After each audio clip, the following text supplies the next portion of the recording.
Hopefully, everyone is having a great day today. All three market indices up today. Now, before I get into the show, I really do want to thank all my subscribers.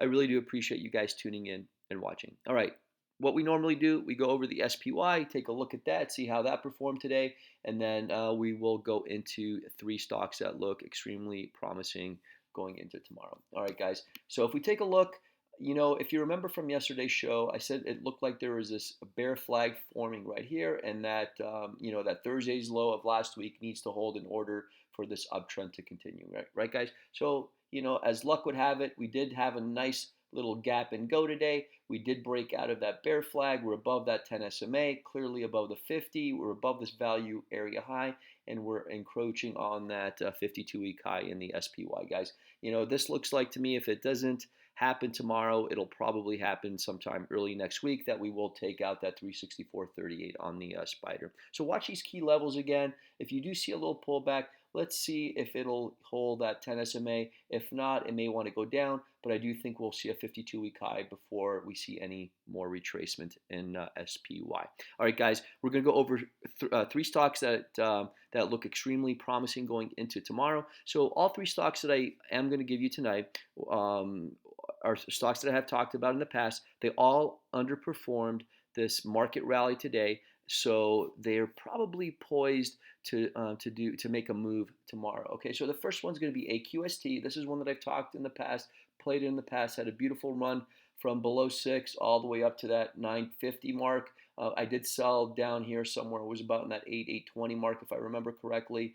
Gap down. Now it looks like this uptrend is continuing. If you take a look at this, guys, we dipped today below that 10 SMA. We did close above it, guys. So for tomorrow, again, look for a continuation of this uptrend. Perfect trade location on this. I'm going to bring this up on that 513 EMA chart real quick. The 5 is still above that 13 EMA, as you can clearly see. We did try to retest that 13 EMA down here, but it held pretty nicely. We did close it below that 5 EMA. So for tomorrow, guys, see how it plays out. Watch that first 30-minute candle. See if we could take that first 30-minute candle out on the upside tomorrow if you want to get long, and then use this 13 EMA as your stop out price right down here at 634. Okay, guys? So any close below that 634 is going to be your out. So if you like the name, this is a perfect place for you to add to your position if you like AQST. Okay, guys? Nice little pullback.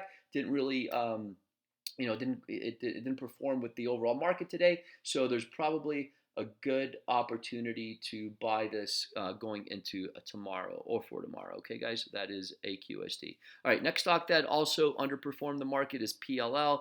I've played this in the past. Really love the name. Again, on this one, if we take a look on that 513 EMA chart, the 5 is still clearly above the 13.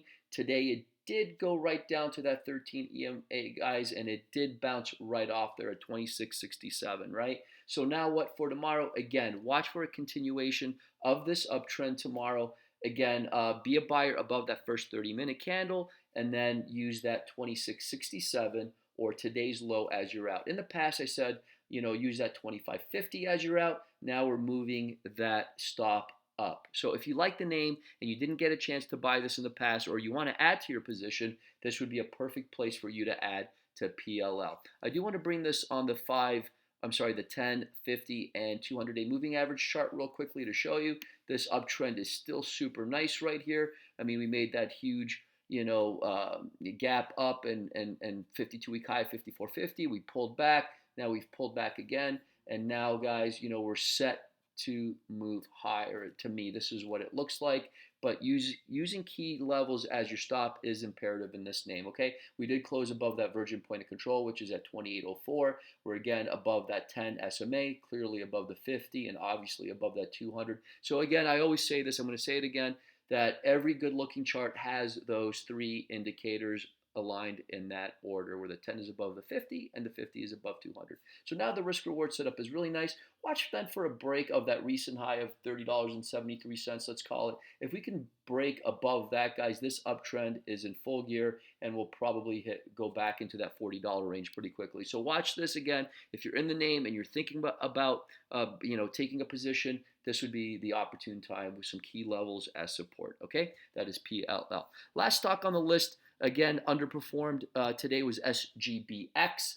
Had a lot of news on this for the last month or two. The LAX testing pods that they delivered. They have some Blink collaborations out there, hopefully coming out here soon. So, but you know what? We don't care about all that. It's all about the technicals. And if you take a look at this, had a big day on good volume, guys, yesterday. And now what, guys? It pulled all the way back to this 10 SMA right here. This is that blue line. So again, this has to be your guide in the sand right here. We did close above this virgin point of control on the daily. So again, use this 10 SMA, which is right down here at 266 as your guide. It is imperative if we are in an uptrend that this holds. Okay, guys, that's SGBX. One more thing on SGBX.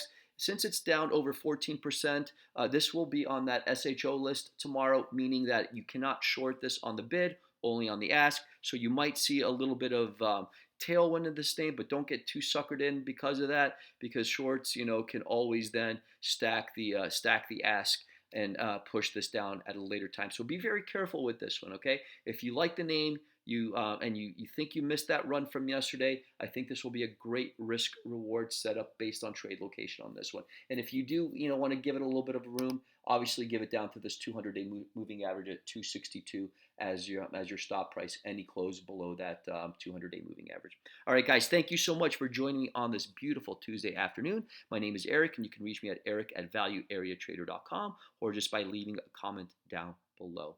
All right, so if this is your first time watching the show and you do like what I have to say, please go ahead and subscribe. I really do appreciate it. I really do think you're going to get a lot of valuable information from my technical analysis. All right, everyone, have a great evening. We'll see you tomorrow after the close. And remember to trade smart and be safe.